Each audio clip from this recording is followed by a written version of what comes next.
The Dana Gould Hour is brought to you by Audible. A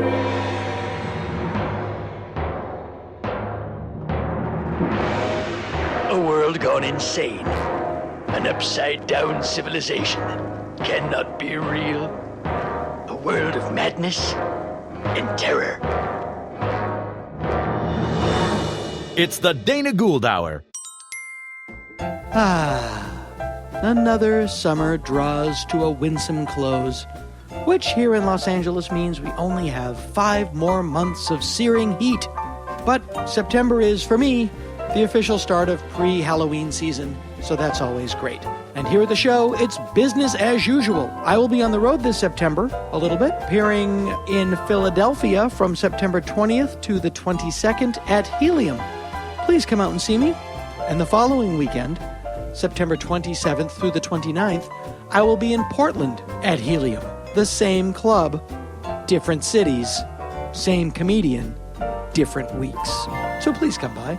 And for details, you can visit danagould.com, where you can also find our Amazon link. Now, say we mention a movie on the show. We're going to mention several today. Maybe you want to see a DVD of that movie, or a book, or a song that we reference. Instead of going straight to Amazon, go to danagould.com. Click on our Amazon link. You don't have to pay 1 extra cent, but Amazon kicks back a little to us, and it helps us cover expenses. And believe us, that's all we do with the money. Ain't nobody getting rich off this fucker. Which, of course, was the winner of our The Show Needs a Motto contest.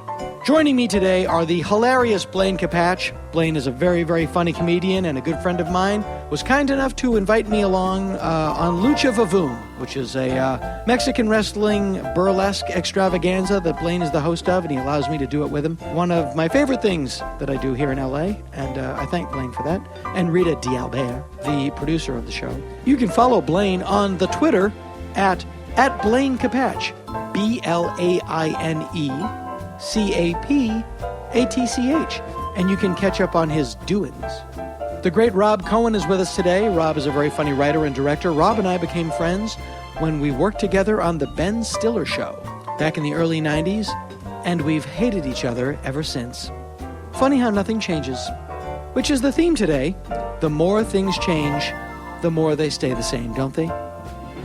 Also on the show today, the mighty and talented and 5-star human being, John Ennis. John will be appearing with his very good friend, Robbie Sullivan. The lovely and talented Eddie Pepitone is in Edinburgh, Scotland, but Eddie will be back next month with a creel full of tales of his adventures in bonnie Scotland. All right, enough of that. Let us take one moment to welcome our new sponsor, Audible. Audible, where you get your audiobooks. If you want to listen to it, Audible has it with over 10,000 titles in virtually every genre. You will find what you're looking for at Audible.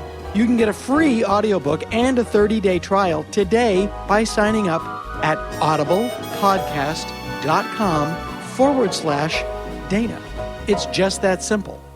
But before you do that, my God, listen to this.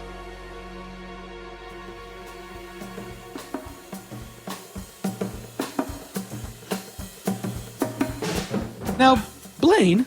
Yes? You were in the Navy. Really? Yeah. I was in boot camp. I was in Navy boot camp. Now, how did that happen, and how old are you? Well, I joined when I was 38. No. I got out of high school. I was going to go to college, and my parents said... And you're from where? I'm from Dallastown, Pennsylvania. Okay. And yeah, exactly. You have built more than one barn. I've raised many barn in my life. The plural of barn is barn. Interesting. And like all my friends were going into the Air Force and stuff, and my parents were like, "You're a fuck up in high school. If you want to go to college, you're gonna have to pay for it." So I joined the Navy. I went in on a delayed enlistment. I was going to be an interpreter, a Russian interpreter, and I got to San Diego in August '84. To go to boot camp, and I was like, "This is the biggest mistake I've ever made." How old are you? I was 17, and then I turned 18 while I was. Do you speak Russian? I do not. My wife does, but you didn't know her then. You were 17. Yeah, I was 17. And then another thing interesting, people might not know about your wife: an identical twin. Identical twin. We'll get into that. Yeah, but I got there, and I was like, "This is fucking ridiculous. I don't want to be here. I'm in the wrong place. Right. And I kind of freaked out one night. I wasn't feeling well, and I walked in my sleep. Uh-huh. And the guys that were on watch said, "Hey, you were walking in your sleep last night. You better be careful. If you do it again, they'll kick you out." And I went, "Really?" And then I did it 11 more times. Really? Until they kicked me out. Consciously. Yes. Wow. But you know what? After I was out, I found out that you're allowed to leave whenever you want because it's a volunteer situation, but they don't tell you that. Wait, the But- military service? Yes. Just the Navy. It's a volunteer service. The Yeah. Navy. Right, but you can't be in the boot camp in Marine boot camp and go, I'm done. Yeah, it's harder than it would sound, and I'm But I would think, really you putting go, I'm you putting the go kibosh in. on my Senate run right now. But you go in. That is true. You sign up. You make a contract with America. You make a contract with America. You legally should be able to go, I don't want to fulfill my end of the contract. Let's settle out. Yeah, You should but be able to do that. They don't tell you that. It's like B of A. Uh-huh. They don't tell you anything. Yeah, they don't tell you. The money that you give us, we keep that money. You don't understand. Yeah, That's the deal with BIA. They don't tell you. This isn't your money anymore. Yeah, but I got out. Here's the thing. When I went in August 84, I had never heard of Madonna. And when I got out at the end of September 84, I heard of Madonna every day since. She happened in 2 months. Oh, I thought it was because the Navy was just boiling with Madonna fans. Or you might have entered the Gavy. You mean the Navy? Touch. The Navy folds that into a Marine Corps. So, but I'm fascinated by this. So you because- didn't get out of boot camp? I did not. Although I did run a mile in 4 minutes, and I could do X amount of push-ups. And when I got out, I weighed 135. And now you weigh? I weighed 115 and a half this morning. But when you were in there, how much? I have boots. When did Way you more than you? When did you get out of boot camp, or when were you supposed to get out of boot camp and become an interpreter? When do you start your?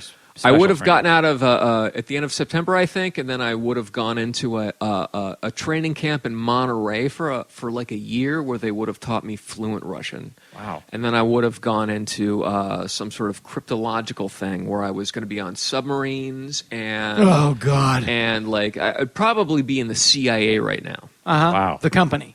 Yeah, The company. yeah. That's amazing. And do you never regret this? No. Wow, so cool. But you know what? My family was kind of weird about it. I know my brother was like a little questionable about it. And my dad was a Navy vet. He was a World War II guy. He lied to get into the Navy in World War II when he was 16. And he was on a destroyer that was sunk, and he was in the water for 2 days while he was watching his crewmates getting picked out of the water by sharks. wow. I found out about that at his funeral at the church because he never talked about it. Never. Wow. All those old guys never talk about their war experience. Wow. But Your dad was Quint? he was. What ship was he on? He's on the Biddle, which Wow. was also the street I lived on in Baltimore. That's Really? amazing. Yes. No, to me, the Navy is a lot like a tattoo. Not a decision I want to make at 17. Yeah. Well, I remember when I was a kid, tattoos used to mean you were either ex-military or ex-con. Yeah, And or now a biker. And now it means girl I'll never fuck. Yeah. Well, now if you're now if you're a tattoo, it means you've been outside. Yes. I've been outside. I have a tattoo of the sun to commemorate it. I've never experienced anything so deep that I wanted to commemorate it forever that I didn't feel fairly sure I would remember anyway. I agree with that, but the one tattoo, this is an absolutely true story, that I've seen that made me nod my head sort of like, yes, was when I briefly worked at a strip joint when I was a underage child. There was a stripper there, and this is absolutely true, and she had an arrow like you see on packing boxes pointing down, and it said, on her back, and it said, shithole. And it pointed to her ass, and I remember just looking at it going, I love her, Dad. yeah, but it was just like, yeah. Like, wow, I didn't think how much it hurt. I didn't think about anything. It was just like, shithole. Like, that's really cool. Let me guess. Her face, City Miles. Do not remember it because I was terrified the entire time. I had to pretend I was 18 and remember my fake birthday. How old were you working at a strip joint? 16. In Calgary. Calgary? Yep. Okay. It was called the Come Hourglass. with the Stampede. Exactly. Uh-huh. It's It was called the what? I love the Calgary. Hourglass. The Hourglass? Yes. And they thought I was 18, and I would do the mic, and I would operate the 4 lights and the audio. So I would just do this all night and look around hoping I didn't get busted. And I got paid in cash and propositioned by gay truckers all the time. Looks like we got us a con No, boy. Yeah, what are gay truckers doing going into a heterosexual strip joint? I don't know, but they seem to really enjoy me. And so there would be truckers. Well, you did wear chaps and a bow tie. That was your entire outfit. Yeah, if it was cold out. I mean, it was Canada.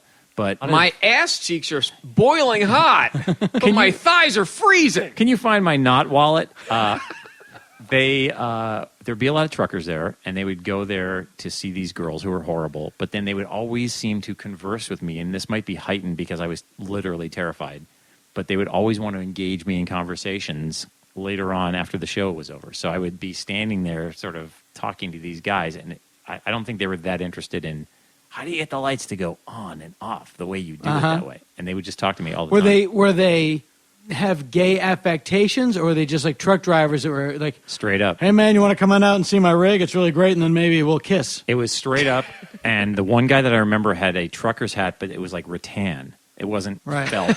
And it was like that rattan pattern, and I can see his face right now, and he was just towering over me, or the way you remember like a teacher towers over you. Yeah, you're a kid, and I just remember him talking to me, and he was asking me about video games. And I just remember, he's like, do you like video games? I was like, yeah. And he's like, I love video games. And then there was this look where I was like, dick. Dick. And it's like, well, then we should make love. Yeah. You know what's a great video game? Madong in your mouth. Oh my God, that's so horrible. Yeah, it's a I like Japanese Madong game. in your mouth 4. Yeah. I just like Revenge this of Madong. completely like burly. Hey man, there's a great strip joint you have here. Did you watch the Flyers game? Christ, that guy can skate. Say, bub, why don't you and I make love? I don't get it. I don't get it. It's so weird you know my dance name was Bub. Say, pal, Listen, Pally. what say you and I make the beast with two backs? Wait a minute, that doesn't work. That's not how men have sex. If men made the beast with two backs, they wouldn't be making love. Just filled up my truck with lead and I Be got some talking Java. to each other. Love to fuck you with it. Hey, pal, why don't you and I have some gay sex right now? And then we're going to put you behind the wheel of a new Hyundai. I will do anything to close this sale. You're not a truck driver, are you? No, but we've got inventory and we have to move. And our boss told me to get guys in the showroom. So I'm here at the strip joint pretending to be a trucker. And now we're going to have gay sex. And then you, trapped in the reverie of our passion, are going to drive a new Hyundai home. How does that make you feel? You know what? You're such an aggressive car dealer, I just might buy it. That's me, Ted Jensen, heterosexual car dealer who poses as a gay trucker to close a deal. I remember when my wife and I, she'll probably hate me for telling this story. We were up in the Bay Area. I was performing, and she came up with me. And, we were kids. We were children. In your 30s. In our 30s. And I was driving her around, and there's a place in San Francisco called the Mitchell Brothers. Yes. Which is the... On O'Farrell and Van Ness. And Van Ness. And it is the Disney World of strip joints in the sense that there's like 11 different rooms. There's the jungle room and hit them with a garden hose room. This all it's the tragic castle. Mm-hmm. You have to know somebody to get in, and you have to know somebody else to get out. Beautifully put. Victims on parade. And I was driving my then girlfriend, now my ex-girlfriend, because we're married.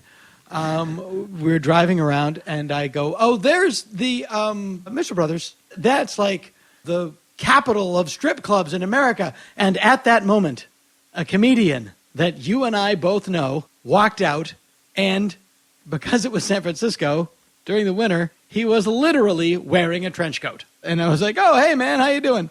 And my wife's then girlfriend said, oh, these things are so gross. And I said, well, actually, there is a strip joint in San Francisco that is owned and operated by women called the Lusty Lady. And it is like that Madonna video. It's booths around a room, and there's no touching, and you go. And she said, all right, I'll go into that. And so, again, kids. So we go in and we open a booth. And the thing they never tell you, like when you think of those booths, you think of that Madonna video. Or you think of funny pranks that you can do in those booths. Like my friend Steve Pearl, who's a comedian in San Francisco, timed out how long the window was open for like $2 and timed out a joke So he would get to the punchline Hilarious. right when the window dropped Hilarious. and did it.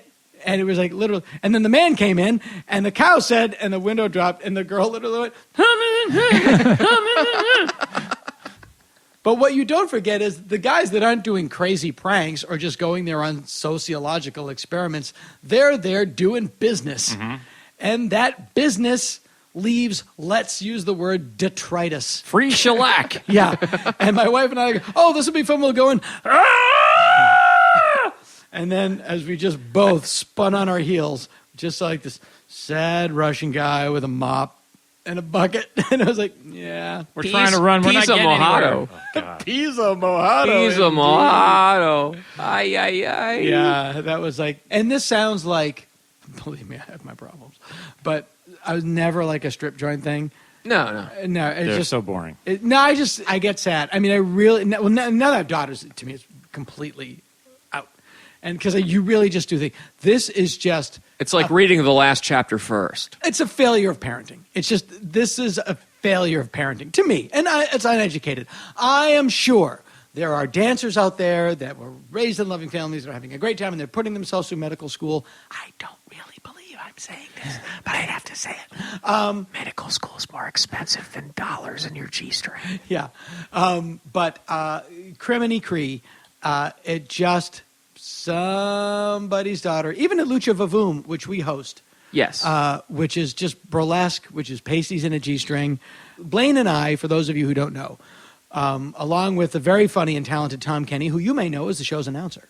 Here at Yes, the Dana that's Gould true. Hour. We host these shows called Lucha Vavoom, which are Mexican wrestling, masked Mexican Lucha Libre wrestling.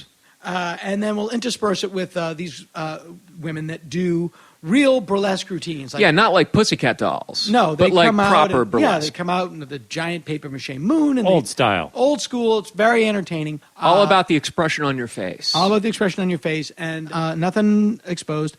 But then when you get to the tassels at the end, I often will turn to you and just go, somebody's daughter. There's a thing on one of the Steve Martin albums where he talks about one of the things he likes about getting older is that you become prejudiced. And he says not against, people or groups or anything, but just against things. Because you've just seen it before, you've been there before, and people always come up to you all excited, hey, let's try this new thing. And you just kind of slam the door. Sorry, we're closed. And I was thinking that recently, especially because as of this taping, the Republicans announced their vice presidential pick, Paul Ryan. And immediately the news ejaculation started with, he's drawing giant crowds. This could spell trouble for the incumbent. And I just thought, I have seen this movie before so many times, and I just turn it off. It's just like, I know how this goes. I know when I have to pay attention to this.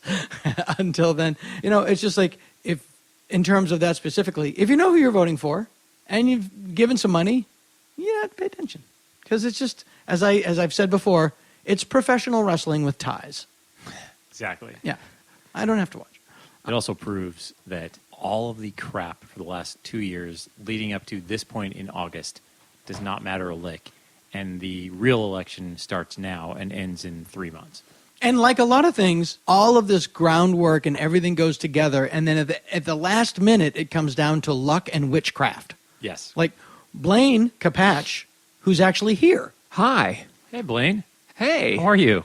I'm fine, thanks. Can you hear me? I was killed 10 years ago tonight. What? With headphones just like that? Yeah, the cans killed me. Some say he's still out there riffing. Listening. Ooh, how many people here from out of town? But we were at, I don't want to brag and I don't want anybody to treat us any differently, but we were writing jokes for the Roseanne Roast on Comedy Central. Remain seated and hold your applause till the end of the podcast.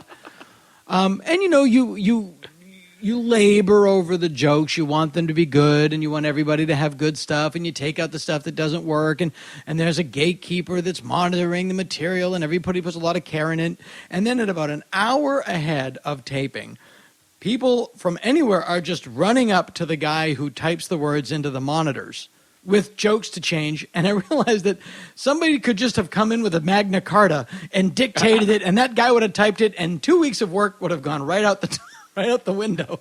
Here's my recipe for fun summer gazpacho. Yeah, at the end. Dear Penthouse Forum, Yeah. by the time you read this, I will be dead. Dear Penthouse, as you probably guessed, I'm a lonely man sitting in an offices at Guccione Publishing making stuff up. I pulled out my 14-inch asterisk. But no, it is funny. All that planning, and I just like, yeah, I've seen this. I don't have to do this again. I could get like, Spider-Man's coming up. I've seen it. But also, I can see it later. Whose opinion is being dramatically changed now because they had a 50-50 chance of picking Obama or Romney. So is anybody out there suddenly going, oh my God, I can't vote for Obama now. He's got this guy. Apparently there are people that are undecided, and I really have never met somebody like that. I think that you know who you're going to vote for, but I could be wrong. Of course. If you don't know who you're going to vote for yet, please don't vote. Yeah, that's a good Don't thing. do it. But Yeah. what's going to Please sway don't. you? Like, what now that he's got Ryan, what about Mitt Romney is going to become so much more appealing? And what about Obama's become less appealing? Knowing everybody has their own bag of dirty tricks waiting to spring on the other guy. There's no way Ryan's going to look better.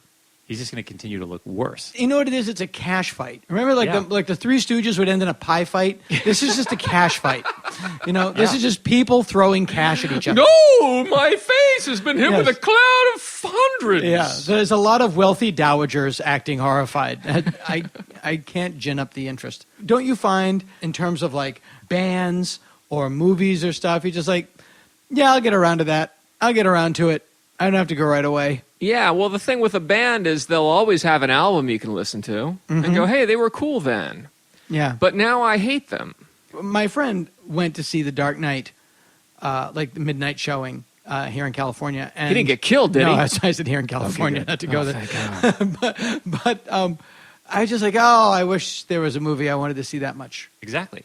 But how do you... Is it me, or is it just... no, I'm just glad Christopher Nolan isn't going to make any more Batman movies. I He's agree. taken all the fun out of something there was no fun in to begin with.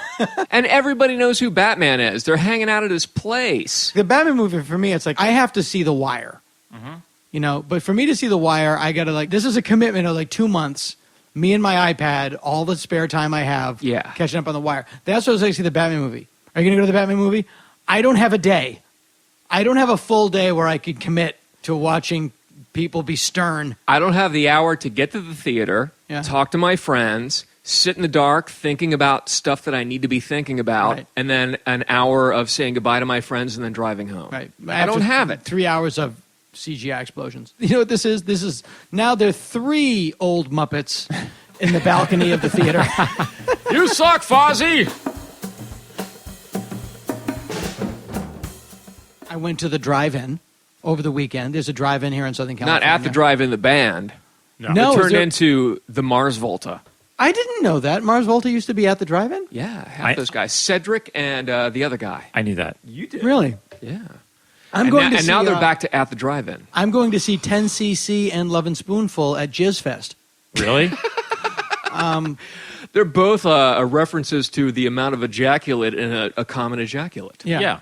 And Love and Spoonful, by the way, pretty daring because they weren't like a horrible sinister band. They Yeah. were kind of happy-go-lucky poppy. group. They were sort of a pop monster. Yeah. Yeah. And John Sebastian, of course, went to write the Welcome Back, Kotter theme. Also, but John Sebastian, not a lot of people know, and more people don't know who he is. But his parents were in the music publishing business. When he was 15, he was escorting Howlin' Wolf around Manhattan. Wow. I can't find the restroom. Where's the restroom? No, it's true. He knows all those guys. He's oh yeah, hang on. He's one of those guys. Wow. I also think he is. I could be wrong about this, and I know people that will correct me. Uncredited harmonica on Roadhouse Blues. I might be incorrect. Wow. That sounds about right. It might be Huey Lewis, though. Huey Lewis is the guy that fills in all the spaces that you don't know in rock. Are you In being serious? 60, Yeah, he that was a huge harmonica player. 66. He's amazing. They're playing at the 67. Greek this week. Wait a minute. With the news? Yes. Well, it's Huey Lewis, and then the news is opening because it's going to be an awkward Thanksgiving. Right. Really? Yeah. All I think of when you mention Huey Lewis to me is living in San Francisco in the late 80s, for no good reason, really hating Huey Lewis. Can I tell you my Huey Lewis story really quick? Please. Why really quick? We're here for an hour. Because it's not that interesting. I was at the California Pizza Kitchen right down on Ventura. Braggart. And I was walking in for lunch. I go up the escalator, and I'm walking towards the front door of CPK, as we call it, to abbreviate. And I see Huey Lewis walking out towards me. He's wearing a suit. It looks very nice. Obviously Huey Lewis. And It's because it's red, and he's wearing a black T-shirt. and he's got his face in some ice. Yeah. And he's buried in sand up to his neck. And he's walking towards me, and he's turning around and waving to somebody, and he walks right into me, hits me chest on chest. And he turns around, he looks at me, and goes, "Oh, excuse me." And I go, "Excuse me, Huey Lewis." I was so excited I couldn't not say his name in full. That is Oh, awesome. I'm sure he was lovely about it. Oh, and I saw Eddie Deason at Starbucks last week. Oh. Yes, that And was I said, that's "Are you Eddie Deason?" He went, "Yes." Yeah, that one would have killed me. Eddie Deason would have killed. We're going to go to the Dwight Fry Con in Lancaster, Pennsylvania after this. It's pronounced Lancaster. Lancaster, is it? 'Cause I worked there. Dwight Fry, by the way, my acting hero. I was in Bed Bath & Beyond again. Don't Wow. treat me any differently. I walk. Bed Bath I & walk. Beyond! Ladies, are your panties still on at this point in the broadcast? I walk the earth just like you. I see a crazy homeless man is in Bed Bath & Beyond. And I'm like, oh, that's sad. And he's talking to the people at the cash register, and they're very nice to him. But I'm like, God, this is so bizarre. And then he walks out of the store, and he gets into a Bentley with the license plate Wolfgang. And it's Eddie Van Halen, Nice. who looked like a crazy homeless man. Yeah. That's awesome. That's what happens when you fuck Valerie Bertinelli. I guess. Living here in Los Angeles, I think everybody has those weird star sightings, but it's the weirder ones that when you see somebody super famous, you go, "Oh, wow, that's George Clooney." But when you see somebody super crazy and like L level, I think probably us, but I get more excited because it's like, "Oh my God, that's the guy from The Thing Right. in Adam 12 who was behind The Thing." Right. I met Kent McCord. Yeah. Yeah. And I was from Galactica 80? Exactly. He was Troy. And I remember just staring at him going, I know this guy. And he comes over and he goes, "Hi, I'm Kent." I went, "Kent McCord?" Just like Huey Lewis? One of Jack Webb's favorite actors. A guy with no emotional range loves this guy. Exactly. Some guy that's, I'm not one of these chameleons like Roger Moore. I just come out here and I do what I do. I'm not some minor bird.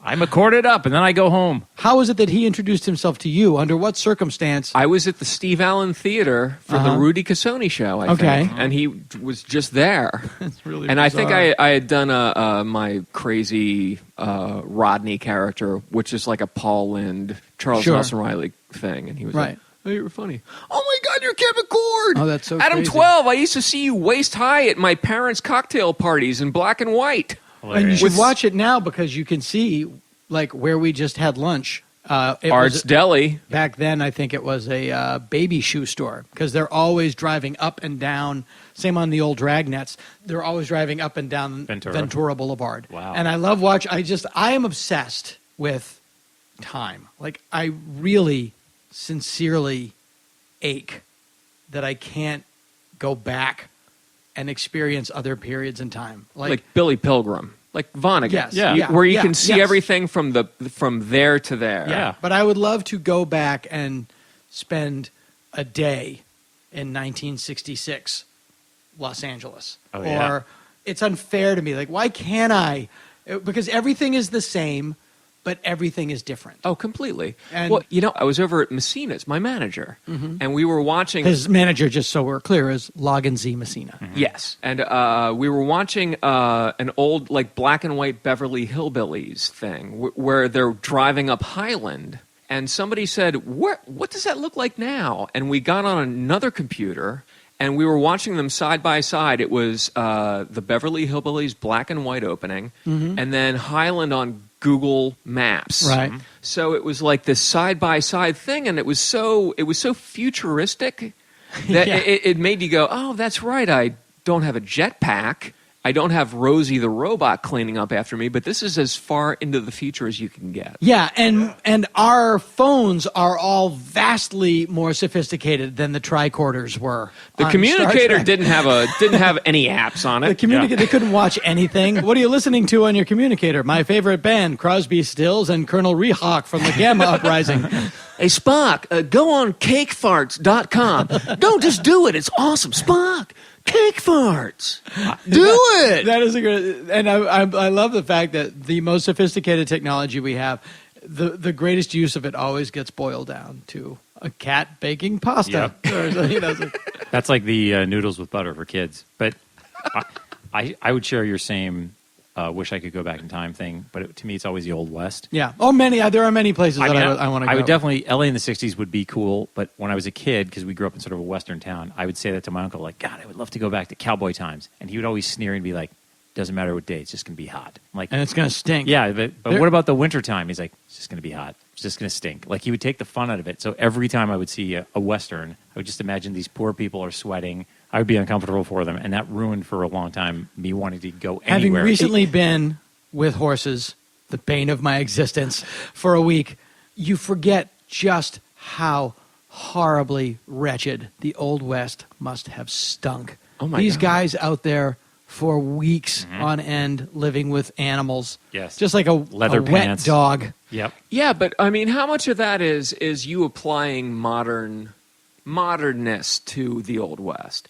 Back then, it was the peak of modernity for them to be a cowboy. As is what we have now. Like, we can't conceive of, like, it's always like where we are right now. Like, I remember having a Discman, Yeah. thinking like, it's like flying across the country with Tom tomorrow. I can take these. Yeah, but I think like modern technology is almost like a video game checkpoint. You hit a point where you go, okay, now we have BlackBerries, and you can't go back past the BlackBerry. Right. And you can't go back past the internet, or I think you can go back as far as Friendster. Or Right. Even telephones. Like, if you think about it, before everybody had a telephone in their house, you can't imagine. You know it happened, but you can't imagine in your head, well, how did the Hendersons call the Johnsons? Like, did they have to run down the street? How did people sext? Somewhere there's a coconut with a dick carved into it. It's like the earliest sext. A smoke signal shaped like my balls. You remember when you were a young comic and you would drive past your exit and you weren't sure if you passed it or not? You weren't able to, like, just check your phone. You had to get off and get to a payphone, ask somebody, did I miss an exit? People just don't understand it. I still give people directions, like forgetting is completely unnecessary. Oh, you yeah, don't yeah. have to give people directions anymore. You gave me directions to your place where I've been before. I know you've been here before. And I followed my phone and got lost. I just think it would be so great to go and like I have a friend, an older gentleman who like used to haul amplifiers for the Birds, like when they played like Pandora's Box on the Sunset wow. Strip, and like I can't imagine being there and seeing that stuff. Like, I know a guy. I have a friend who lives in L.A. whose dad was a Capitol Records. He was an agent, and he was the Beatles agent in L.A. And my friend, 10% sweet. he has a photo of himself when the Beatles played the Hollywood Bowl in 1964 or 5. He's 8 or 9 years old, and they're killing the afternoon at a rented house in Laurel Canyon swimming. It's the Beatles at, not like old scraggly Beatles, the Beatles. You mean the Beatles when they were just about 30? When they all had Moe's haircut, when they were all 21. And he's just 8 years old, like in the middle of them, ignoring them. And I just think that, to me, that's like, that stuff didn't really happen. It's so iconic. And in the past, to be able to go back and see it, I would just be bizarre to me. But don't you think that LA is a great example of it? Because even if you drive down Sunset past the Whiskey or these other places that you know are iconic. Yeah, that are still there. They're still there, but you can imagine, you go, oh, it would be so awesome to be at the Whiskey to see the Doors or Van Halen or these other guys. But at the same time, I would also imagine that Sunset was still full of assholes walking up and down the street, and it was less easy to get around or book things, and it was not as groovy and loving and everything else. It was just clunkier. And whoever you saw at the Whiskey when you were 25, You know, like I remember, like in '90, I just moved here right when Guns N' Roses like exploded. Who? And that was like they were everywhere. Yeah. You know, they were all, and you would always see everybody, and it was just soaked in that. And you do feel when you're that age, this is the first time this has happened. Totally. You know, like, Yeah. this is really going to change. Not that I was ever a GNR fan, but I was like, this is really going to change stuff. Or like when I know people in their late 20s that have never seen or heard of the movie Brazil. But I thought, like, but everybody has to see Brazil. Yeah. Because I when sent it Brazil- to my niece and nephew. Because when Brazil came out, everyone was like, nobody's ever done it. This is going to change everything. Like, no, it just changes for new people all the time. But what it does is it sort of, you just kind of ease back. Like, But aren't we? It's just all cyclical. It's everything just goes in cycles. And people have their time, and then it passes, and then you go on to other things in your life, and you have other priorities. One thing every teenager has in common with every other teenager, they all feel like they are the first person to ever be a teenager. It's a universal truth. And as you go through the catalog of your life's experiences, it is hard to remember that you aren't the first person to experience what you're experiencing. Especially when it comes to being a teenager or acts of social or cultural rebellion if you live in this country. Because in America, rebellion is a tradition. To that point, it is often true that, for a time at least, every generation thinks they're the first generation to be weird. At least when you're still swathed in the downy narcissism of youth. I remember one night in the late winter of 1986, I was 22 years old. I had just moved to San Francisco. I didn't know a ton of people, and on a perfectly typical cold, rainy, foggy, creepy, miserable San Francisco winter night, I drove by myself to the Lumiere Theater and went to see the movie that all of my friends were raving about, Blue Velvet.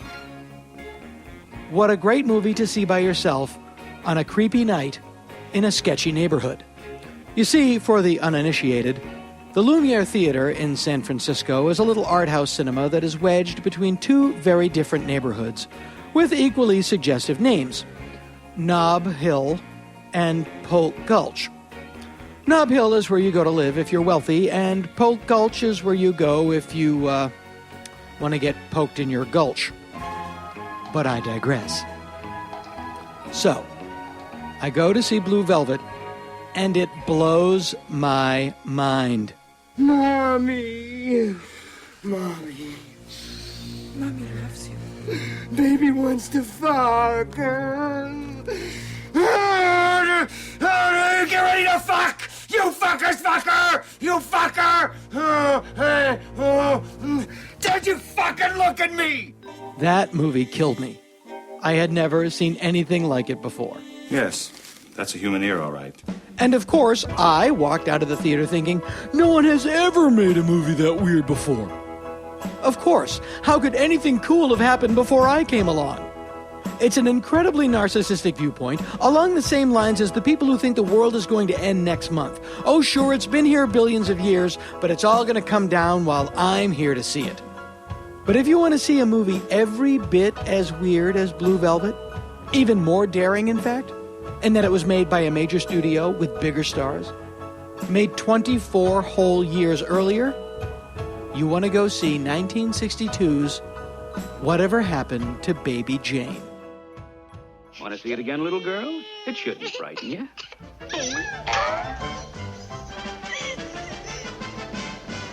Whatever Happened to Baby Jane is a movie that, to borrow an expression from my father, is as crazy as a shithouse rat.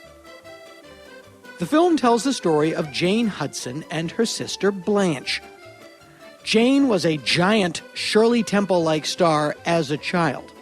She was the model for a top-selling doll and even had a super creepy hit song.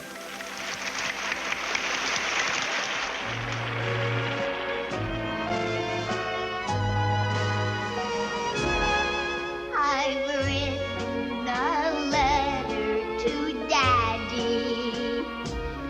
His address is heaven above. I've written, dear Daddy,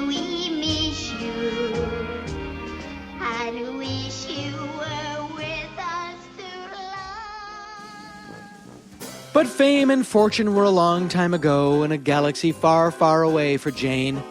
And now she is living out her retirement with her sister Blanche, who as an adult became a much bigger movie star than Jane could have ever hoped to be. A tragic accident has put her in a wheelchair and delivered her into the care, quote-unquote, of her sadistic, envious, and psychologically unbalanced sister.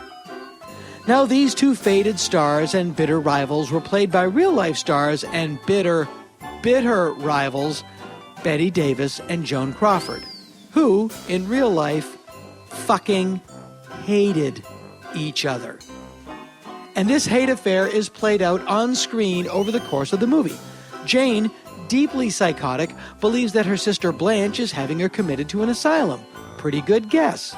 So, over the course of the movie, she punches her, kicks her, pushes her down the stairs, ties her up, gags her, keeps her a prisoner, feeds her pet parakeet for lunch, tries to feed her a dead rat for dinner, and finally leaves her to die of neglect and dehydration. Along the way, delivering some of the most famous lines in movie history. You wouldn't be able to do these awful things to me if I weren't still in this chair. But you are, Blanche. You are in that chair. The film's ending would make even David Lynch proud. Blanche lies on the beach, dying of dehydration, while Jane, her mind utterly collapsed, dances about her merrily, dressed up and made up as a pretty little girl holding 2 melting ice cream cones. But not all the fun was on screen. Bette Davis hated Joan Crawford. She thought she was a preening no-talent who stole the love of her life, actor Francois Tone, right out from under her nose. So, in the scene where Jane brutally kicks Blanche down the stairs, Betty missed and accidentally kicked Joan in the real head, sending her to the hospital. Later in the movie, Betty had to drag Joan across the floor, so Joan put on a lead deep-sea diver's weight belt under her dress, causing Betty to fuck up her back.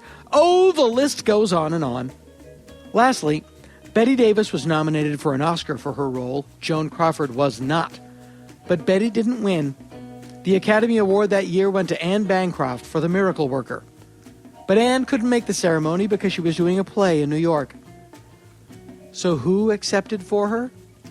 I'll give you a hint.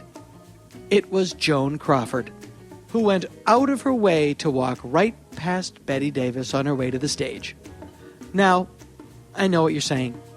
Dana, doesn't knowing so much about Bette Davis and Joan Crawford make you gay? No, it doesn't.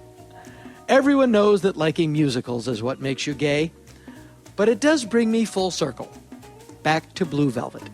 I remember leaving the movie theater, walking back to my car.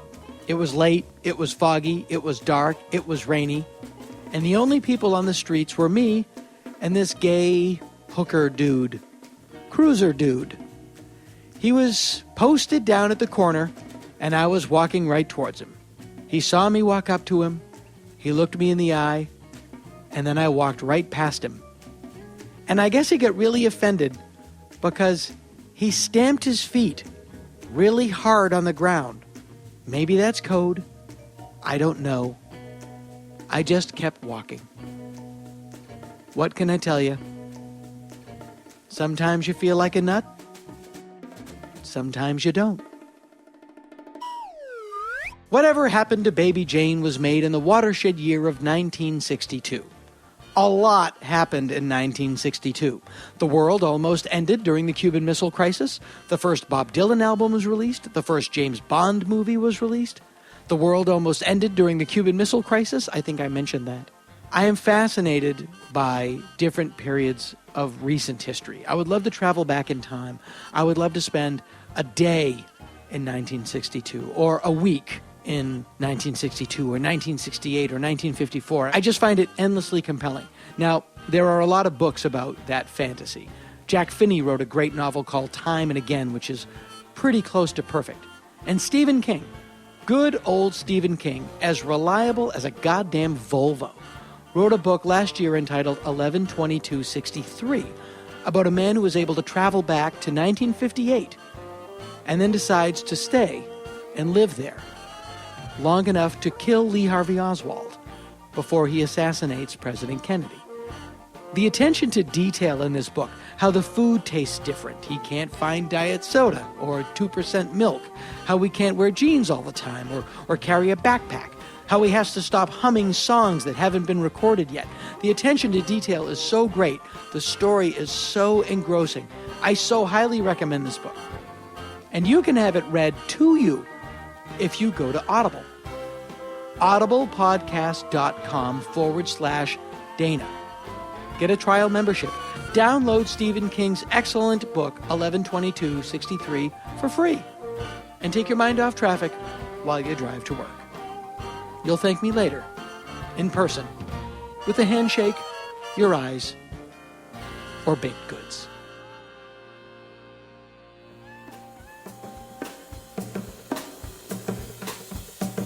For me, there are definitely moments like that, but for the three of us, there was a place called the Diamond Club a long time ago in Los Angeles, and it was a crapple. Remember, it was owned by one of the stray cats, Slim Jim Phantom or whatever it was. Yeah, and it was now Potbelly Jim Phantom. Right. It was La Brea and Hollywood. Hollywood, yeah. Right at the corner. Yep. And it was Diamond Club. It was like a set of cards. It was a diamond card and a club. Right by what is there now, and I believe was there then, a pointless, hideous silver sculpture. Yes, of unproportioned women. Yes. Yeah. How ironic for Hollywood Boulevard to have unproportioned women in a statue. Yes.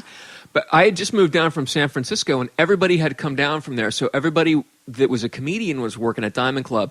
Laura Milligan, Bob Odenkirk, David Cross, before anybody was teamed up with anyone. Absolutely. Jack Black, Will Ferrell. Jack Black, Janine Garofalo. Paul Tompkins. Paul Tompkins was still with Jay Johnson doing Skates. Yeah. And it was me and Pat and everybody, like all these comedians coming in, everybody doing characters, and it was very freeing because nobody had to do stand-up anymore. Anybody could do whatever they wanted. And I took that opportunity to do more stand-up. No, but yeah, me too. But the great thing about the Diamond Club, the reason that I'm boring people with this story is... I'll cut it out. Oh, that'd be awesome.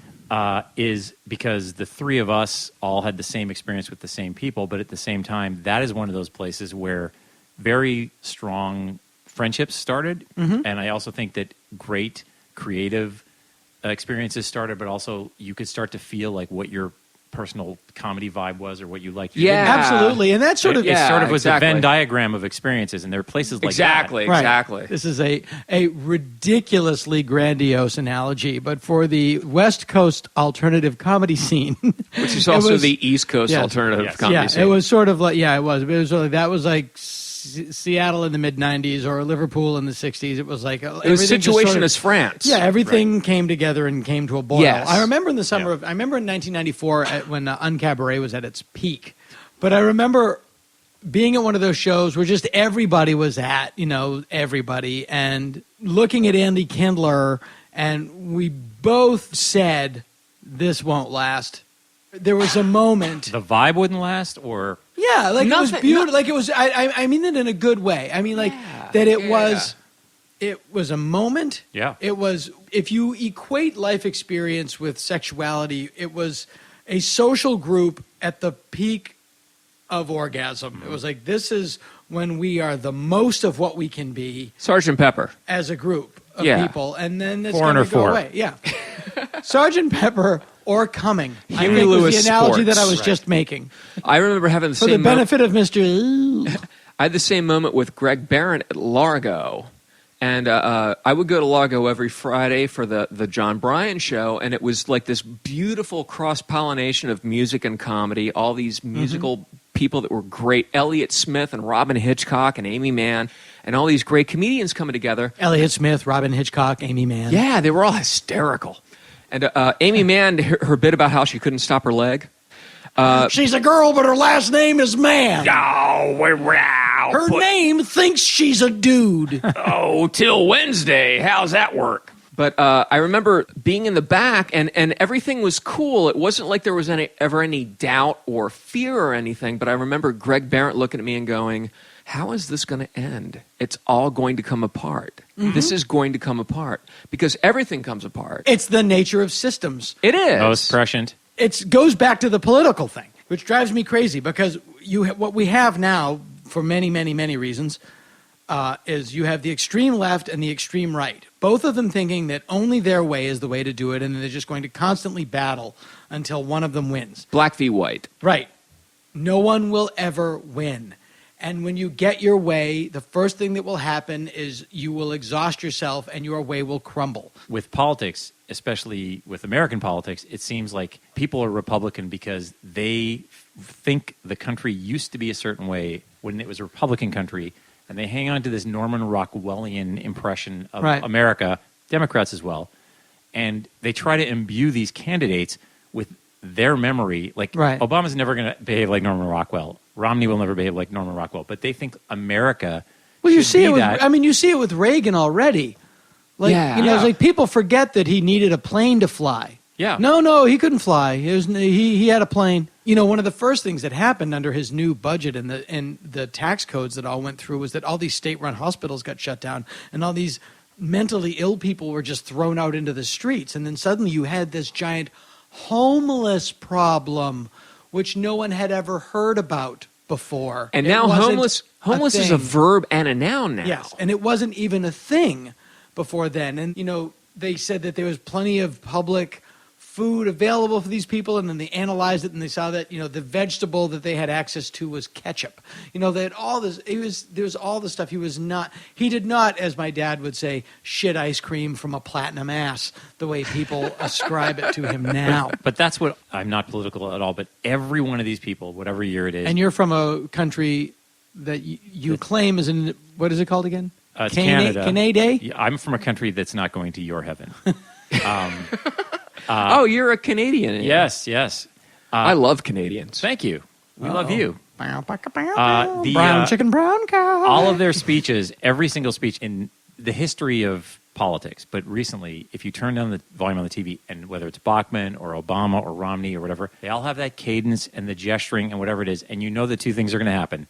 They're going to do this with their hand, and they're going to pause and nod and hold for applause, and you know there will be shots of the crowd where people are going bananas over the word freedom or generic terms, and they could be saying anything as long as they're doing it a certain way, and That's when you had better lube up your ass when people start selling you freedom. All those people that lost their homes in the housing crisis, they bought freedom. They have these commercials that are so fucking evil, and this is evil to me. It's like, too much debt? We can get you out from under in one easy payment with debt consolidation. And then you see the couple, and finally they've paid off all their bills, and they're tucking their children into the bed. And the only thing that's different is that they no longer own their home. Right.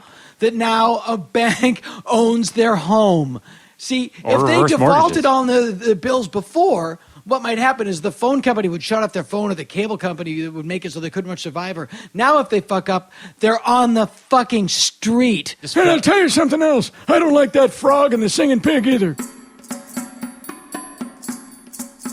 I actually think the new Superman one will be pretty cool. Is it another origin story? Yeah, but They're I think redoing it again? They've always got to do the it origin. has to be an origin story. Are you serious? They just made that movie 2 fucking years ago. I know that, but it's the what same. What the fuck? Superman was bitten by Wait a a minute. radioactive Stop. Superman. Stop. Everybody stop.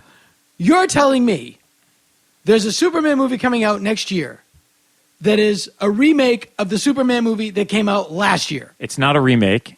I don't know why I'm defending it. I think they are admitting they screwed up the last one so badly. They're hoping nobody remembers it. I think they'll be successful in that.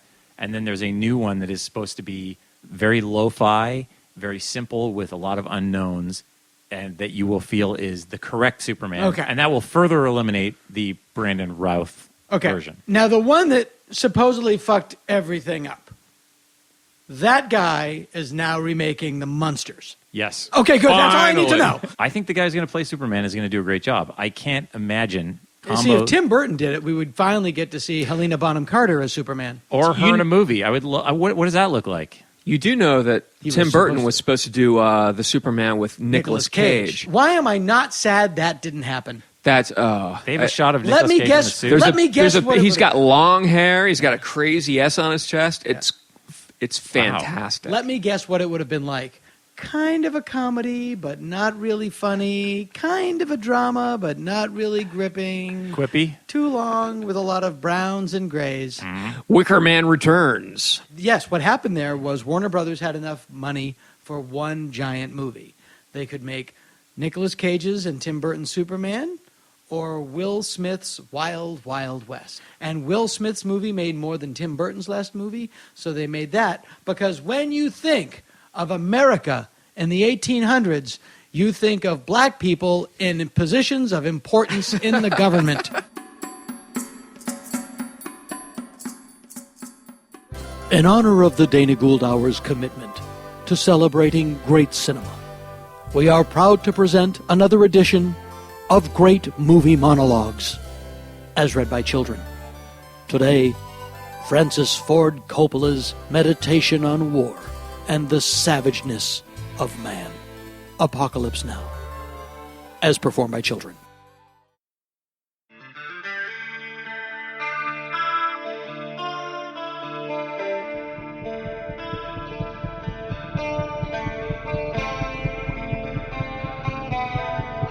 I watched a snail crawl along the edge of a straight razor. It's my dream. It's my nightmare. Crawling, slithering along the edge of a straight razor and surviving.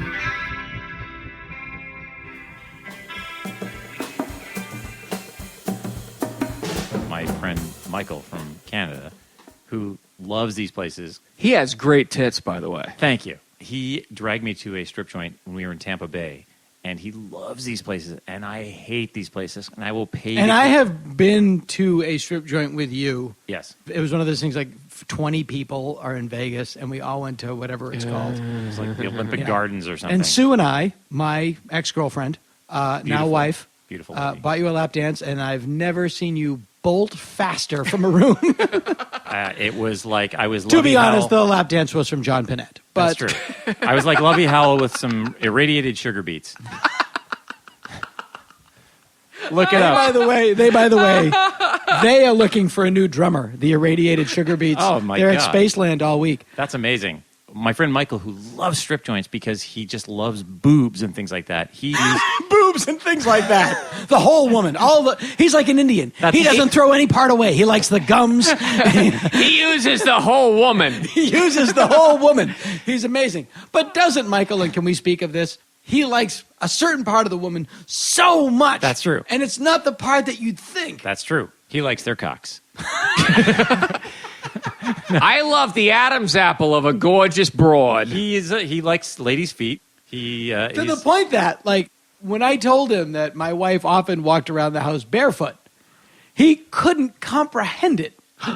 He's like, what? Yeah. I wouldn't be able to live there. Can I tell you really quick? Take your time. It's a podcast. Stretch it out. Pat it with some other stories. When I was 6, I was in school. My wife and her twin sister dance and wrestle for Lucha Vavoom, and they get guys following them around with cameras, and they'll take pictures of them, and when they're not looking, they'll take pictures of their feet.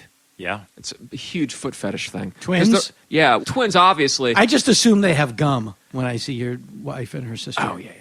But they get so many hits from like foreign countries. Right. And Do you want to plug their website if you'd like? Dufy.com. It's French. DEUXFILLES. Two girls. Dufy.com. And they wrestle under the name the Poubelle Twins. But they get guys that will follow them around and be like very gentlemanly. And when they're not looking, it's like pictures of their feet. And it's like, this guy's creeping me out. Yeah. If you think girls don't know that you're looking at their feet, they know what you're looking at. They all know. Hey, my knees are up here, pal. I know. I was checking out your ankles. Not to blatantly dovetail things, but I was with Michael. This is separate from the Tampa Bay thing, but we were in Vancouver, and he said, "You've got to come with me to the strip joint. There's an official red light district in Vancouver." I was like, "I don't want to go. I know how this is going to end." He's like, "No."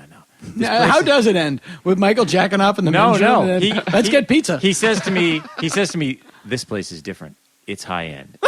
And I go, "All right, I know what's going to happen." So the girls that were molested by senators and congressmen. The end of the story, and I will give Michael full credit, is you go to this club, and then there's the inner room, and then the inner room, and then there's the inner room, And in the inner room, they basically say, what do you like? And he had told them he likes feet. So I spent an hour watching him just peel off hundreds as two completely bored girls spoke to each other standing up while he had like condiment containers, those yellow mustard squirters and ketchup squirters. Basically, it was like olive oil, ketchup, mustard, whipped cream. And he just sat there and sprayed it at their feet as they just chatted above him, just peeling off money. And I kept looking at them like, this is the greatest thing ever. You guys are making thousands of dollars in cash. Your job is having feet. Yeah, that's literally their job. While he is just sitting there gleefully shooting mustard, and he kept looking at me like, can you believe this? Like, yes, of course I can. Yeah, it was amazing. And I was there, people that were just parading in and out of that room to the point where they had an ex-football player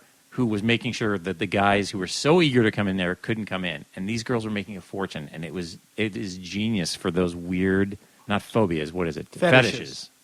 That's anything involving nuts. human contact, I find a phobia. You know, I never really ran into any weird fetishes, which was good. But I wonder if it was just people being polite. Mm-hmm. Oh, heterosexual. All right, okay, whatever. Yeah, there are certain code words like you can do anything you want. That's a code word. Mm-hmm. You mean like fuck you and leave? That's not what they mean by that. No, they never mean that. I went out with a girl Usually once. what they mean when they say you can do anything you want to me is I want you to do exactly these 11 things in this order. Shut up, do them again, and then once I feel that we're genuinely having some feelings towards each other, I'll misinterpret your affection towards me as weakness and resent and exclude you. Oh, and by the way, here's my husband. Right. You just wrote my wedding vows. Hi. Hi, I'm her husband. Did I just sell you a car? Yes, I did. Come in the back room. You and I are going to have sex, and then you are going to get additional undercoating. That's not code. The thing with Michael, with his fetish, when he met his current wife, hopefully his forever wife, Eddie Murphy? Yes. I just imagine a woman made of feet. She is lovely, but the thing that Feet hang off her like skin tags. well, she has boxes of people's feet in her car, but they're going bad. You can smell them. The thing That's some bad feet when you can smell them. the thing that sealed the deal, because he was such a weirdo for Does this. he get a boner from Fritos and the way dirty feet will smell like Fritos? Does he sometimes just get jacked up and just crack open a bag of Fritos? And, He might. He sees the dude at the off-ramp selling a bag of tube socks and just comes in his pants. Yeah, like Dennis Hopper in Blue Velvet, just bags of Fritos. The thing that locked it up is he was so weird with her, but then she said, what is the freakiest thing? I know you love feet. What's the freakiest part of feet that you want to do? And he said, I would love to see you in bare feet, walking around the house in blue jeans, holding a baby. And she goes, would it be our baby? And he's like, yeah. And she's like, done. And so now everybody wins because they have 3 kids, and she walks around in blue jeans holding their baby, and he just goes bananas. Wow. In bare feet. And that is the grand slam for him, and he can't believe it. So she saw that at the end of it, it was going to be her as a mom. But that wasn't him, like, painting a Norman Rockwellian portrait under the guise of his fetish. Like, you know what would turn me on a lot? Seeing you happy in a beautiful home. Because that seemed like what he was doing, like you barefoot in the kitchen in jeans with a baby. It was the dirtiest thing you could think of. It was the dirtiest thing you think. That is really hilarious. Oh, yeah. To me. You know what would have totally queered the deal? You walking around our house in bare feet with your mouth fucking shut for once. That would have sunk that. That's true. That's true. I won't pitch that.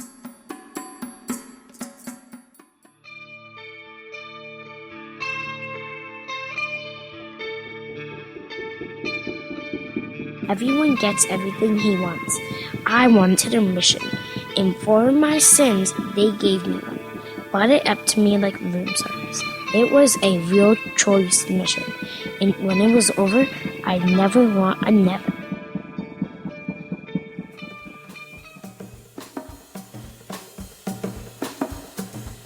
And, you know, that is the thing. Hurts nobody. Harmless. Hurts nobody. You know, more than one person has it. Mm-hmm.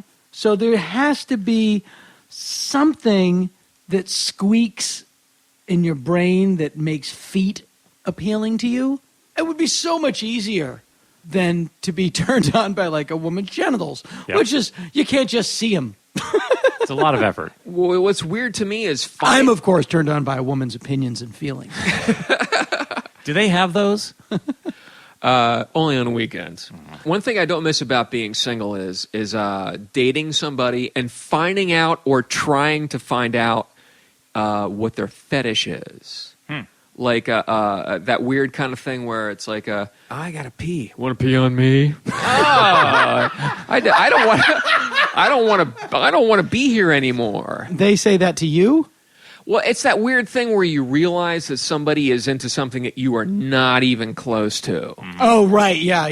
Right. Where it's like you're both kind of trying to go, I'm sort of into Chinese food. I like Thai food. Right. Will you fuck me up the ass? Right, I'm not into anal sex. I'll see you on Friendster. Exactly. So it's that weird like fetish determination where people are feeling each other. Have you seen out. the BBC Sherlock Holmes? I love the BBC Sherlock Holmes. Do you want to shit on me? What? No, Lou Reed. This took a weird... Oh, does he... Vomit on my thumbs. Oh, you're not one of those thumb vomiters, are you? You want to kill rabbits with a belt? Sure. The thing that I want to autoerotically asphyxiate my guppies. Yeah. Well, that was I need the thing. a little tiny belt and a little tiny bag. I think it was our friend Tony Kameen who said, and if it's not Tony Kameen, let me perfunctorily apologize. Brilliant comedian. Great guy. And an excellent guy. Yeah, great guy. Now the dirt. No, I think it was he who said, like, and if it's not Tony, I apologize. Siegfried and Roy, gay German lion tamers. And they found each other. It's true. You know, lid for every pot. Yep. There's a lid for every pot. Yes. What I would find out is usually in relationships that we were both not into me. You know, I never really I had had a lot of borderline personality disorder that I figured out later. Oh, that's what that was. I thought it was me. Everyone has something that makes them feel like they are different and separate from everyone else. And ironically, that is the one thing that makes you the same as everyone else. Yes. Your feelings of isolation are actually the thing that make you a part of the community. Your fetish is a gang. Yes. It's also the way that people used to want to feel perfect. They didn't want to talk about any of their problems, and everybody wanted to be portrayed as perfect and great health and everything else. But then there was this turn where now everybody's like I have a gluten allergy. But everybody wants to be different, where they go, oh, well, I've got this imperfection, or I've got this imperfection. It's the way models went from looking like Cheryl Teagues and, you know, classic 70s supermodels now to sort of weird ethnic looks like buck teeth or a big nose or something, where people just get off on different things after one thing becomes boring. Yeah. And so the next models, who knows what the story is going to be, but it's just with fetishes, I think that... Clubfoot? Exactly. But also, I wonder this about models. And like, what comes first, the chicken or the egg? Models needed to be really thin. Right. And the reason they needed to be thin was that clothing designers wanted the clothes to hang off them much like they would a coat hanger. So the model's body wouldn't affect the design of the garment. Yeah. From that, it goes through culture, and you end up with kids who are 11 and 12 starving themselves because 40 years ago, a guy in Milan wanted a dress to hang a certain way when buyers bought it. Right. Yeah. It's I'll buy just that. so insane. Yeah. And health.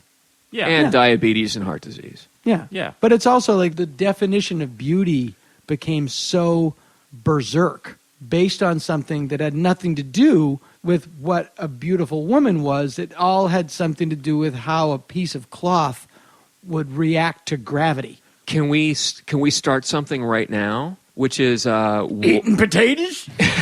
why don't American models? Why aren't they obese? Because that's the way most Americans look. True. Why aren't there obese models? Why don't they have like fashion shows for plus size models? Why aren't there fat girls at Victoria's Secret? They should be obese and smeared with tattoos. Yeah, morbidly obese Yeah. and smeared with peanut butter tattoos. Jeff. By the way, somebody who I never thought was like astoundingly gorgeous, but Marilyn Monroe. Oh yeah. By today's standards, a cow. Chunky monkey. Oh yeah. Yeah. By today's standards, Gordon Jump from KRP. Yeah. And why did I think of KRP? Because to me, one of the most beautiful women in the world. Jan Smithers. Bailey Quarters. Yes. Bailey KRP. Quarters. Not Lonnie Cincinnati. Anderson, guys. No. She Whatever was happened to Bailey Quarters? Whatever happened to Bailey She Quarters? married. Who did she marry? She married somebody famous because I've Googled her a couple of times. Really? When my wife was I'm asleep. going to Google Jen Smithers and Yahoo myself.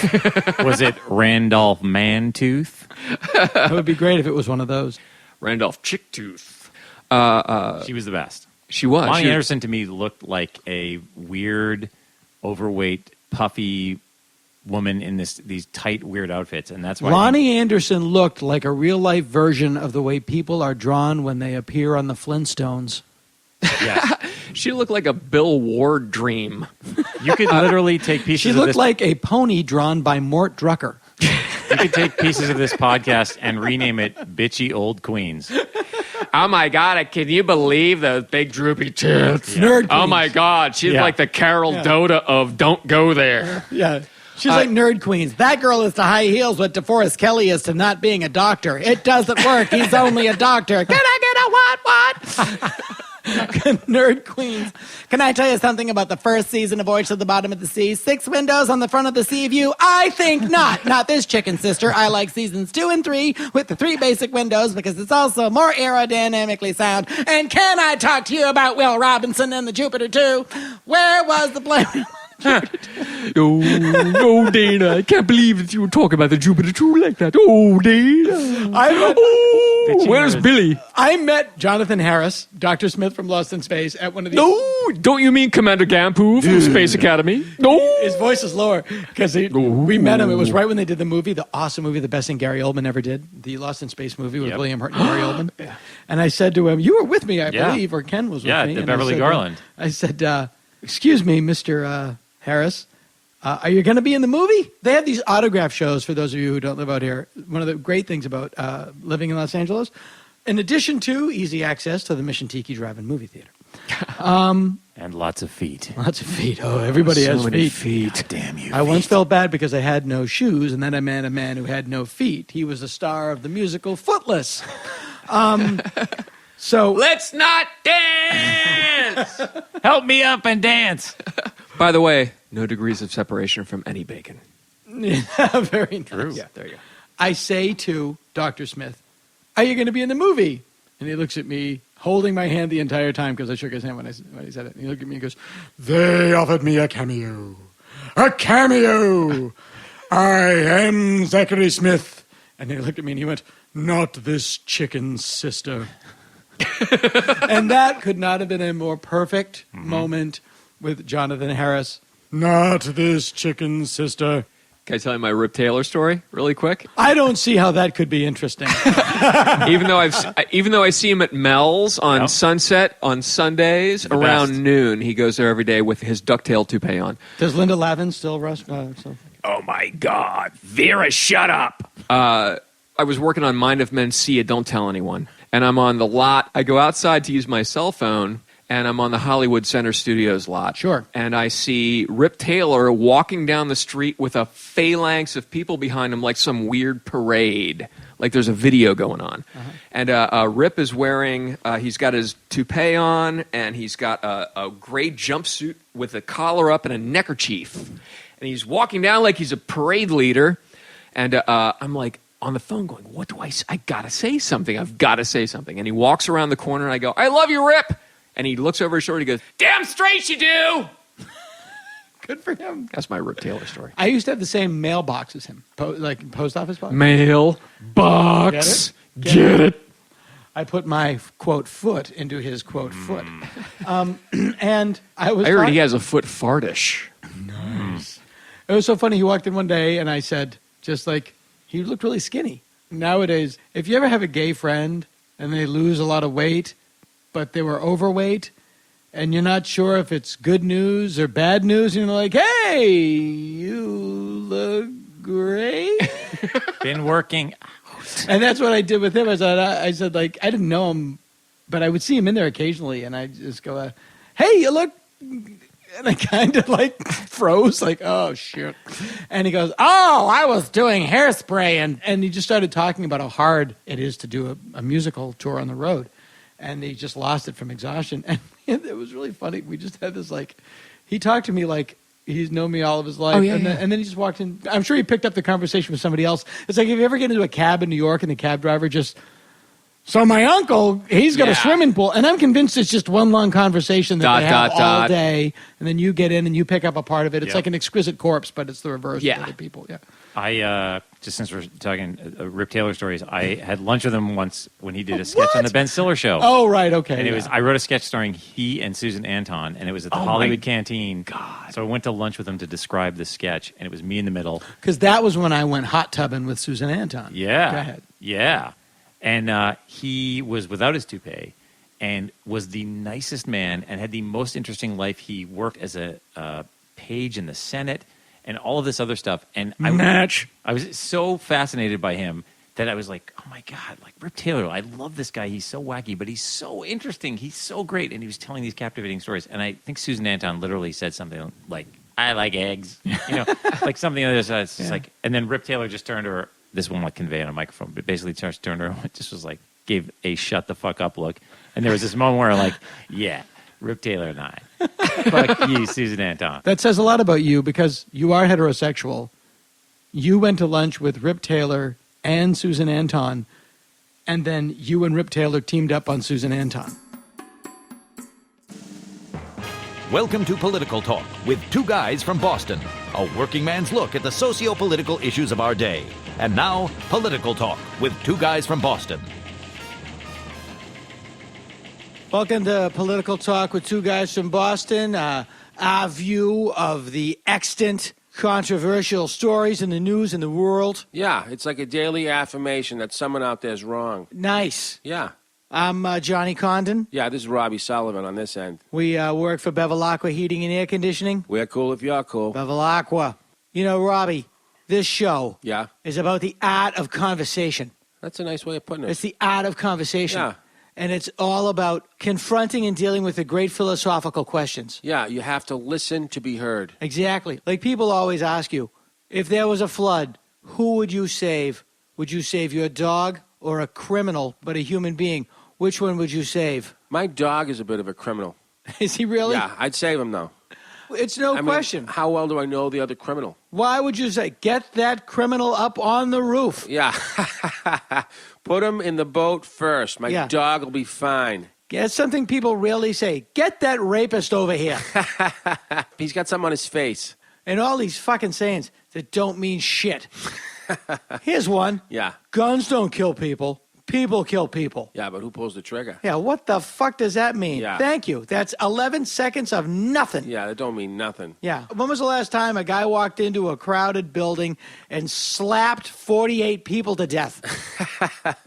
You don't see somebody going, another mass strangling. Yeah. A lunatic with a baseball bat with a nail in it waded into a crowd today, killing 60. No. Yeah. Even if you started and you went into a room and you went, I'm going to strangle 12 people. It's tiring. I am going to beat these people to death with a sopping wet phone book. Yeah, you couldn't do it. You'd be so tired. Yeah. But there's a gun in my house. Uh-huh. Yeah. And I would never touch it. My mother has a rifle over the stove that says, don't mess with the cook. Oh, but I think it's just carved into the plaque. I don't think it's a gun. I think it's gun-shaped wood. My grandmother... You know, a lot of guns are also gun-shaped wood. She said she'd like to have a gun, but only to scare away a burglar. She doesn't want bullets. I thought, well, I don't know how much you're going to scare them. Maybe if you fired one into the air, but an old woman with a gun waving it around, I don't know. You know what also would scare away a burglar? A Viagra and some clown makeup. You hear somebody breaking into your house, you get yourself looking like a clown, and then you get a raging hot on, and go downstairs stark naked, maybe a bow tie, full clown makeup, and you go, come here, you! And nothing's scarier than clowns, real quick. You turned on my hug machine. Yeah.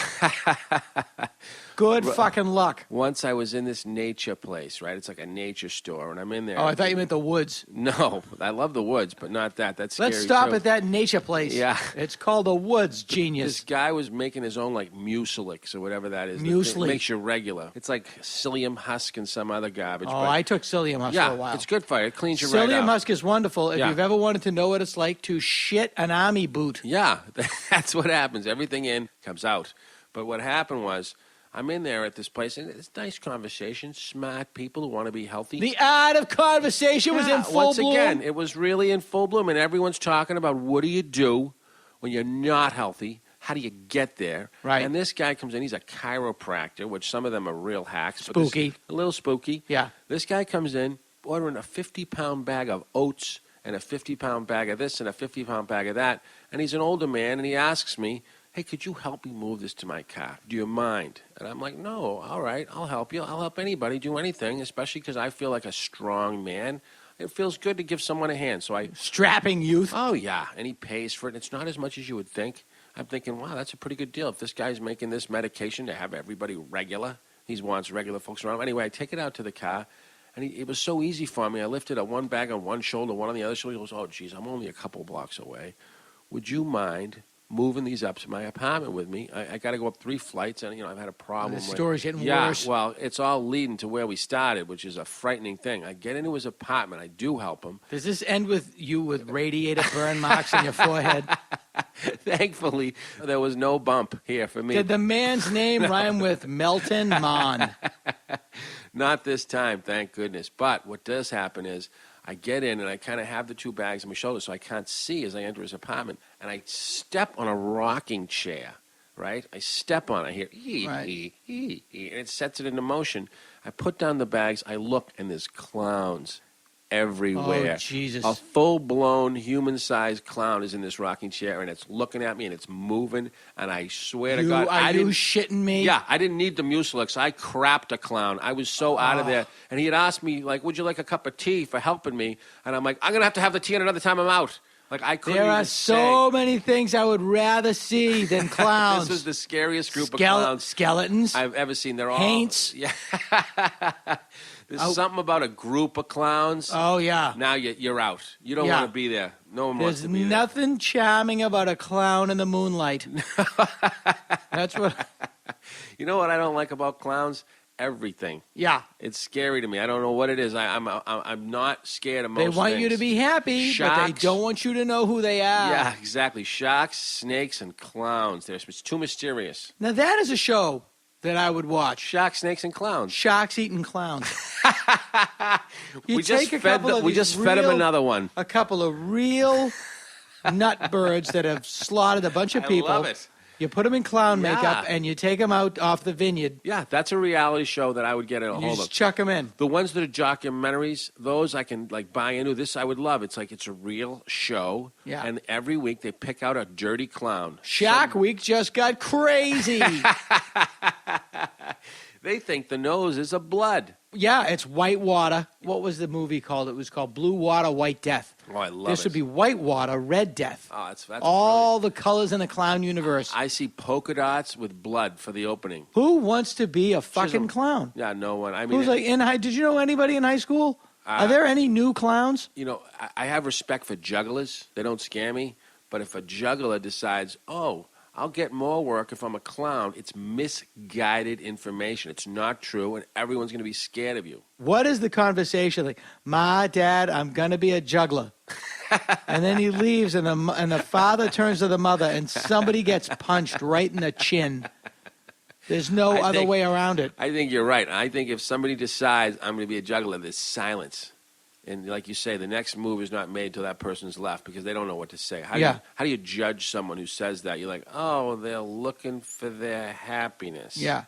I've decided what to do for a living. I want to lie on gravel, not in dirt or grass, but loose gravel, like on a driveway in the South. Oh, that's weird. Yeah. Yeah. That's not a job, honey. No, wait. You can be. A lot of people have jobs that aren't really jobs. People juggle jobs, Yeah. actually. They have a couple of them because one of them is, well, something that's not exactly paying the bills. Yeah, like a juggler. Did you notice I switched from soda to the sparkling water? Now, why are you not drinking soda anymore? I realized this high fructose corn syrup is why America is obese. Really? Is that what it is? That's the main thing. The other thing is corn. Corn? Yeah. I just think everybody's just a fat shit. I think it's everybody's got their paw stuck halfway through a bag of Doritos, playing video games all goddamn day. Yeah, everybody's when you covered. could be out lying in a hammock. You Yeah. could be doing something with your life. Everybody's- You could be sitting at the park, lying on a agree. hammock, looking for clouds, seeing a cloud. I saw a cloud that looked like Bob Crane.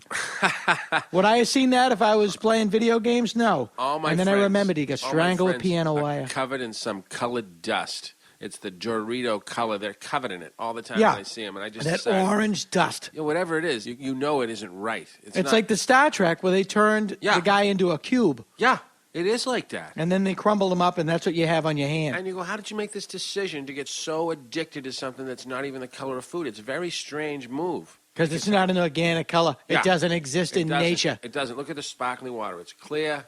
I know that it's going to go in me. It's like soda to me now. You know, they say 3 weeks of doing something new and you start to crave it. I'm craving this now. I'm happy. I went up to the park to play tennis, right? I like tennis, but I'm not very good at it, but I like it. I've been playing. I feel like it's a nice place to meet women. Yeah. I go up to, and I hear this lesson going on, and the guy's a good teacher.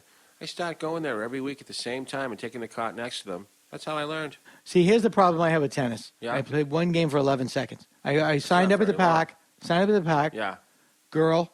Oh. Gonna play. Yeah. She hits the ball to me. Uh-huh. I hit the ball back to her. You're done. She hits the ball to me. I go, I just hit the ball to you, you fucking cunt. What the fuck you want?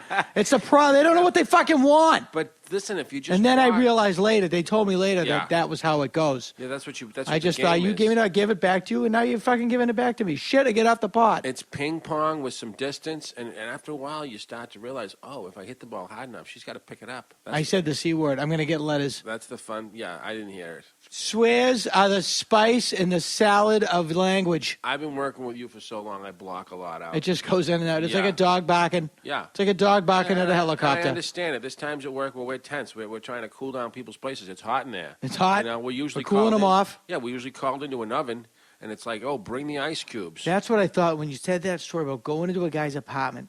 That's all I could think. Yeah. Is like the first thing is it never smells like where you live. Yeah. And it always smells like something you're not sure Like what a it was. great aunt. Yeah, there's a soup Yeah. or mothball smell Something to everybody else's apartment. Something musky when it's Somebody- a man. yeah, and if it's a somebody- woman, something powdery. Somebody was cooking something. Yeah, and I don't like when people cover it up with powder. I like powder, but if you smell something through the powder, that makes me sick to my stomach. I'm like, Yeah. what's underneath the powder? Mhm. What did they cover in powder? Yeah, like Something whenever you weird. see somebody with a significantly large square bandage on their face. Not like a Band-Aid. It's like one of those skin colored. Yeah. It's the size of like a paperback Yeah, book. that's And weird. they get that on their chin. It's like Yeah, and if they got more than flesh-eating one of them, virus. it's like, oh, the goalie for a dart team. It's Jerry Cheevers. What's this guy thinking? That's all I think is. Roger Clemens once said about Will McDonough, well, he looks like a guy that was caught in a hurricane with a bag of hammers. Nice. Yeah, and I thought, wow, what did Will McDonough write about Clemens? I had to go back through the articles and realize, oh, yeah. My father said Will McDonough looked like a barrel of assholes. Well, what did you Which to me looks like candy. What did your uncle say about the money that he had? Oh, Jesus. I can't tell that You story can't in the tell air. that story, you Oh. sure? It's not, you didn't say it. It's where we grew up. The proud racial heritage of my family. Yeah. My uncle, God rest his soul. Yeah. I think it's a tribute more than anything to show where we've come from. He played cards. Yeah. He was a card chap. Right. But if he won money from someone who was, let's say, not white, Okay. he would keep it separately. Oh, In my his wallet. God. That's what it was. I He knew would there use was a good story. I'm going to use I'm going to tell a story now, and then we'll get out of here. All right. This is a true story, Yeah. people. Strap in. Yeah, listen to This this. is a snapshot of a little thing called reality. You This can have- isn't politically correct, people. I'm going to let you tell this story, but if you want, folks, you could record this and have it be your phone ring. Okay, go Oh, ahead. nice. Yeah. I like it. Two guys from Boston phone ring. Here's the first one. True story. There was a candy company, still is in Massachusetts, called Brock's. Oh, yeah. B-R-A-C-H Oh, apostrophe yeah. S. Them are good. I believe it's Massachusetts. It's definitely the East Coast. Wasn't that their slogan? Brock's. Them are good. Them are good? Yeah. Yeah. Not like Cane's, which was made here in Cane's Corner, Yeah. or Peggy Lawton Cookies. You're a junkie and you need sweets. Necco wafers. Oh, I used to work right by the Necco factory. Smelled great. Not quite candy was their Yeah, that not was quite their candy. motto. Necco wafers was so sickeningly sweet. Yeah. Their factory was in Kendall Square, and I would have to walk by there to go to work, and it smelled like somebody was burning diabetics. There's a true story of the proud racial tradition of Yeah. Massachusetts. Yeah, here it is. When I was a youngster, we had these Brock's candies, and they were chocolate-covered coconut domes. Imagine that in your mind. Imagine that, how that looks. Oh, yeah. Imagine an egg. Oh, that's Put in good. your mind's eye an egg. Now cover it with chocolate. Yummy. Now bury the bottom half of the egg in the dirt. Wait, what? So it's just the top half of the egg. Oh. Step it up out of the dirt. Yeah. based on what our parents called them, we, not knowing any different or not knowing any better, called them nigger tits. Oh, my goodness. Might I have a nigger tit? Oh, you could say that. How old were you? I was 5. Yeah. I didn't know. So it's not your fault. I didn't know. Yeah. And then one day, my parents realized we should not have the children speaking like that. Oh, that's nice. It's bad for the children. No, that's what they changed it to. So we were instructed to call them nigger toes. Oh, well, that's not the adjustment I saw coming. Then no, you would think it would have been more thorough. I thought they were going to adjust the... No. Yeah, that's weird. That was acceptable. But that's nicer. It is nicer. It's a slight upgrade. It takes the sex out of candy. Yeah, it takes the sex out of the racism, too. It's true, it does. Nice. It just makes I hate it... sexy racism. Oh, yeah, there's nothing worse. I always have. I've never Yeah. cared for it. She's Smells really like- gorgeous. Yeah. Which one? The blank, blank, blank. We're just Smells trying to like get by. bug spray, but I love her. Here's something you never hear people say. Boy, it smells so clean and fresh. What is it? Maybe it's that homeless guy's dreadlocks. It might be the oil in that man. There's something about dreadlocks. Yeah, it is. They don't look like they smell nice. No, if This is any- not a racial thing. No, White I kids have understand. dreadlocks too. I'm not saying they all stink. They have. I'm not saying they I'm stink. not saying you are. I'm but saying they have, look like have they a stink. dry shampoo now for these people that they put it in and then they shake most of it out. And that's really Are my, you shitting my take me? on it. No, it's a dry What shampoo. the fuck? It's like the powder Shave thing your I was talking goddamn about. head. Yeah, how far are you going to go to look funny? And what is the point? Yeah. I want to look like the Predator. Yeah. I don't understand it. Is it a Yeah. religious? Is it a Rastafari It religious is. thing? Did you know about Snoop Dogg has moved out to an island and he swears that he's Bob Marley? Oh, the rapper. I thought you meant Charlie Brown's pet. Oh, no. Him that's- and Woodstock, Yeah, they left? that's- the only difference between those two is that the dog has a Y. Hang on. Snoop Dogg has run away. I'm going to report it to the police. Hang on. I'll call the police. 911. Whoop, whoop. Yeah, my dog ran away. Whoop, whoop, whoop, whoop, whoop. His name is Snoop Dogg. Whoop, whoop. No, that's the rapper. Yeah, I think, wait. So he moved to an island? He's going to sing reggae music now Oh, instead of the Jesus. filthy rap, which is, I know rap music is very widely accepted and loved. It's the poetry of the streets. Yeah. Just not the streets my parents will drive on after dark. That, and I broke the radio station so it doesn't come on anymore. Uh-huh. Yeah, I deprogrammed You deprogrammed it. because it would, I push scan, and I'm going to hear 9 dirty words. I drive kids around sometimes for Sure. my aunt. I pick up, I got a cop. You got cousins. Well, they pay me gas money, but Sure. but sometimes You're going to the park. Yeah. You're going to the pond. Yeah. Sometimes and they push the scan button, and all of a sudden, Papagino's. N-word, It's just a regular day N-word, for you. N-word, and then TNA, N-word, and I'm like, this isn't nice. Now they think this is who I am. It was just so I deprogrammed. I took it right out of the radio station. Oh, Jesus. Yeah, my nephew was over the house. Can I watch Glee? Oh, And yeah. I don't know what Glee is. Yeah. Like, sure. I figure it's like Deputy Dog. Yeah. And Just some cartoon like yeah, that. and then my Watched. nephew asked me 10 minutes later, what's a fag? No. Like, oh, Jesus. Oh, geez. Because then my sister thinks he got it from me. Yeah. And then, Well. try telling her that ain't true. Yeah, right? I wake up with a corpse and a bloody gun, and only I know I didn't do it. She thinks some second baseman missed his play, and you called him that. Yeah, when the truth is so preposterous, Yeah. it's easy to take the rap. Right. She thinks you were watching the game, when ball went into someone's leg, and you went, that fag. To that point, Charles Manson, Yeah? he never killed anybody. No. He had it done, though. He had it done. Yeah. That was such an annoying technicality. Yeah. Well, we would love to keep talking to you, but my phone is buzzing. I think I've got to go. It's your mother. I see Oh, it. God. Yeah. Jesus. No, I would think rather go put in a unit at a nursing home. But the text I saw said 2 Hungry Man dinners, the one I like.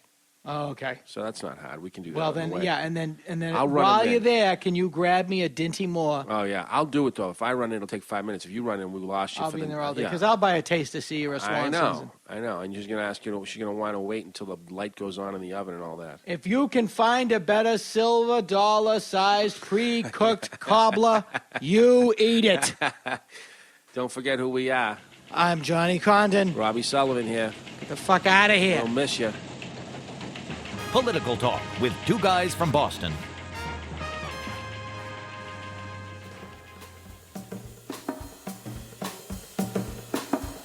Anyway, where were we? Great Rip story Taylor. if it ends there. Rip Taylor.